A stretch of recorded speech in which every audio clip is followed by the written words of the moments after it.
geng. So siapa-siapa geng-geng suka travel, so aku nak recommend kat korang beli daripada MacDudu ni. Dia ada punya dia punya travel adapter So kalau korang travel pergi dekat China ke, dekat Indon ke, kan pelak dia lain. Korang pergi hotel lepas tu kenapa lain kan? So korang memerlukan ni adapter ni. Okey, aku tunjuk kat korang. First, dia ada 3 pin macam biasa, 3 pin yang Malaysia punya. Okey, lepas tu dia ada 2 pin. Ni Indon punya 2 pin. Alright. Lepas tu dia ada macam ni lah. Ni China tak silap. China.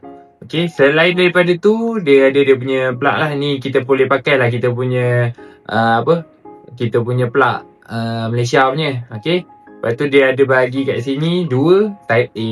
So siapa-siapa berminat kaki-kaki travel, boleh tekan link kat bawah, beli satu MacDudu Travel Adapter.